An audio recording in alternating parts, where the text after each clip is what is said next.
এখানে ১২টা কান্ট্রি ঘুরতে যে টাকা খরচ হইছে, আমি অন্তত ৫০ থেকে ৬০ টা দেশ ঘুরতে পারতাম এই টাকা দেখেন, দিয়ে। আমি যে আপনার লাস্ট যে ওইটা নিয়ে আসবো, আমরা দুইটা খুব গুরুত্বপূর্ণ কোশ্চেন, সময় আবার কখন ফুরায় যাবে তখন আমাকে বলবে যে এখন শেষ করেন। হ্যাঁ, একটা হচ্ছে যে আপনার এই যে এত ট্রাভেলের আপনার গল্প, আপনি কয়টা কান্ট্রিতে গিয়েছেন এখন পর্যন্ত? এখন পর্যন্ত স্পেসিফিক আমি যদি আমি ধরে স্পেসিফিক ধরে বলি, বলতে আমার 12 থেকে 13টা কান্ট্রি একটু ঘুরে গেলাম। কোন কোন কান্ট্রি একটু শুনি, আমি এটা আমার খুব শুনতে ইচ্ছা করে। আচ্ছা, আমার হচ্ছে যে আমি এটা আসলে না এমনটা না যে আমার অনেক দেশ ট্রাভেল করতে হবে, ব্যাপারটা এইটা থেকেও জরুরি হচ্ছে একটা দেশের ধরে ধরে সব দেখে আসা। না, সেটা আমি দেখছি, সেটা আমি এমন দেখছি। না যে আমি শহরে গিয়ে ঘুরে চলে আসব। ধরেন আমার এখানে ১২টা কান্ট্রি ঘুরতে যে টাকা খরচ হইছে, আমি অন্তত ৫০ থেকে ৬০ টা দেশ ঘুরতে পারতাম এই টাকা দিয়ে। তারপর কোন কোন কান্ট্রিতে আপনি আচ্ছা, গিয়েছেন? ১ম এ আমার নিজের দেশ ঘোরা হইছে। একদম 80% জায়গা ঘোরা শেষ। এটা আমাদের দেশ হিসেবে। তারপরে ইন্ডিয়ার আমি 50% জায়গা ঘুরে ফেলছি। ধরে যতগুলা যায়। সেখানে আমার ৩ বছরের মতো সময় গেছে।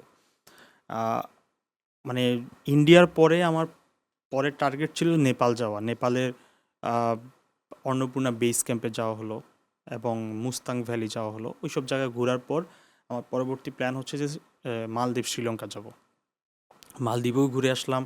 মালদ্বীপের একদম রেগুলার ট্রিপও করলাম, আবার যে এক্সপেন্সিভ লাখ টাকার ভিলাতে থাকা ওইটারও এক্সপিরিয়েন্স নিই। কেমন লাগে দেখি লাখ টাকার ভিলাতে থাকলে, এক রাত থাকতে নাকি ১,০০,০০০ টাকা লাগে। যা ১,০০,০০০ টাকা খরচ হোক, দেখি কেমন লাগে। তারপরে চলে গেলাম যে মানে শ্রীলঙ্কা চলে গেলাম। শ্রীলঙ্কা গিয়ে ঘুরে আসলাম কয়েকদিন। শ্রীলঙ্কা থেকে এসে চলে গেলাম হচ্ছে যে থাইল্যান্ডে চলে গেলাম। থাইল্যান্ডে মোটামুটি ১ মাসের মতো ছিলাম। যতগুলা জায়গা দেখা দরকার, কি আছে থাইল্যান্ডে একটু দেখি। শহরে না ঘুরি, খালি ব্যাংকক না ঘুরি। থাইল্যান্ডের পর মনে হলো যে আচ্ছা ভিয়েতনামে একটু ঘুরে যাওয়া হতো। তো ওইটা কিন্তু ওইখানে গিয়ে প্ল্যান করা, যে আগে থেকে প্ল্যান করে রাখছি এমনটা না। ওইখানে গিয়ে প্ল্যান করে ভিয়েতনাম ঘুরে আসি। আর এই ভিয়েতনাম যায় তো দেখি তো আমার এটা মানে মাথাই নষ্ট। এত সুন্দর দেশ, এত সবুজ প্রকৃতি, এত পাহাড় পর্বত সুন্দর, মানে সমুদ্র। হালং বে দেখে তো মাথাই খারাপ হয়ে গেছে আমার। নিনবিন দেখে তো আরোই মাথা অন্যরকম হয়ে গেল। তারপরে গেলাম হচ্ছে যে ভিয়েতনাম থেকে গেলাম আহ, সিঙ্গাপুর গেলাম, না মালয়েশিয়া গেলাম। মালয়েশিয়ার লঙ্কাওয়েতে ঘুরে আসলাম। তারপর হচ্ছে মালয়েশিয়া রেগুলার ট্রিপে গেলাম, লঙ্কাওয়েতে ট্রিপ লঙ্কাওয়ে থেকে চলে গেলাম হচ্ছে সিঙ্গাপুর চলে গেলাম। সিঙ্গাপুর ঘুরলাম।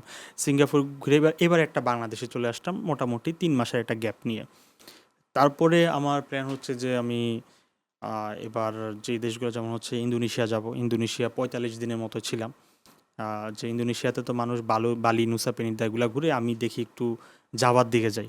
ওটা অন্য একটা আইল্যান্ড হুম যেখানে হুম অনেক অ্যাক্টিভ ভলকানো আছে। তো দেখি ট্রেকিং করে আসি, রিনজানিতে ট্রেকিং করে আসি। দেখি মাউন্ট ব্রোমোতে গিয়ে আসি, কাওয়াইজেনে যে মানে যেখানে আসলে চিন্তাই করা যায় না, কেউ যায় মানে একজন সাধারণ ট্যুরিস্ট যাওয়ার কথা ভাবতেই পারে না। তারপরে চলে গেলাম হচ্ছে যে ফিলিপিন্সে চলে গেলাম। ফিলিপিন্সে গিয়ে আবার ১ মাস থেকে এলাম। এই ফিলিপিন্সের পর ফিলিপিন্সের ভিডিওগুলো কি আসছে?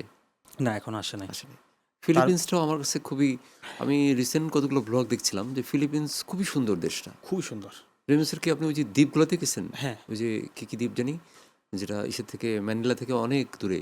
অনেক দূরে যেমন ফিলিপিন্সের ম্যানিলা থেকে আমি করন গেলাম, এলনিডো গেলাম।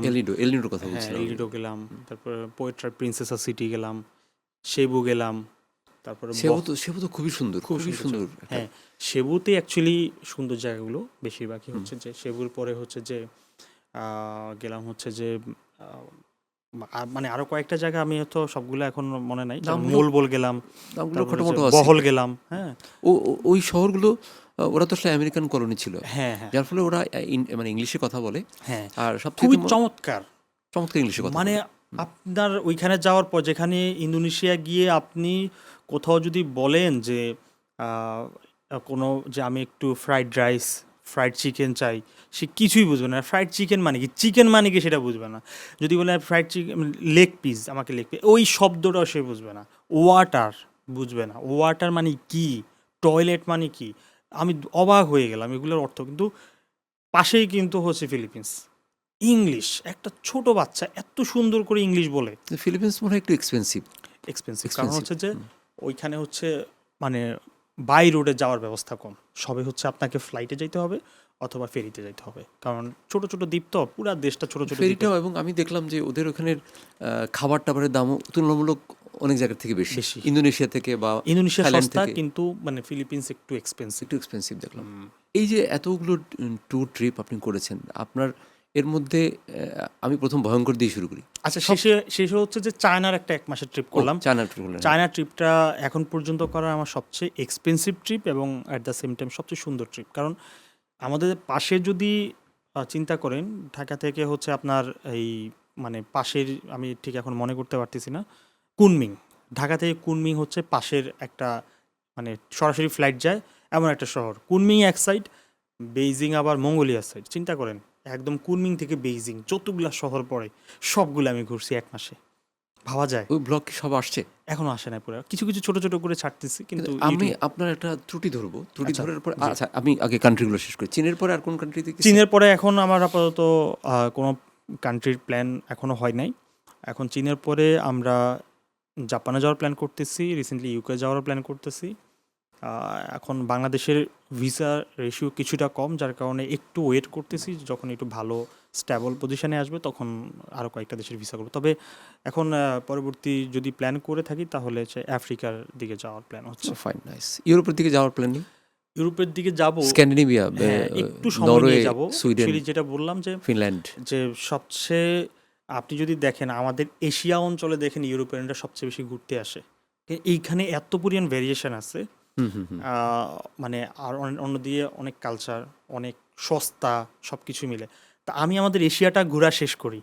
আমি যেটা বলি যে আমি খুব বেশি ফ্রিকুয়েন্টলি যে মানে আমি চাইলে কিন্তু ইন্ডিয়াতে 3 বছরে ঘুরে আমি যে টাকাটা খরচ করছি এটা অনায়াসে মানে এই কি বলবো, ইউরোপের কয়েকটা দেশ ঘুরে ফেলতে পারতাম 3 বছরে। যেটা তা আমি খুবই গ্রাজুয়ালি যেতে চাই, যেহেতু আমার খুব ইচ্ছা নাই যে খুব বড় বড় দেশ ঘুরবো ঠিকই, কিন্তু ওইখানকার দেখার কি আছে, এখান থেকে আমি কী জানতে পারলাম, বা আমার কন্টেন্টের জন্য সবচেয়ে বেশি কোনটা ভালো হবে, দর্শক সেখান থেকে কী একটা শহর ঘুরে আসলাম, সেটা আমার কাছে খুব কম আকর্ষণীয় মনে হয়।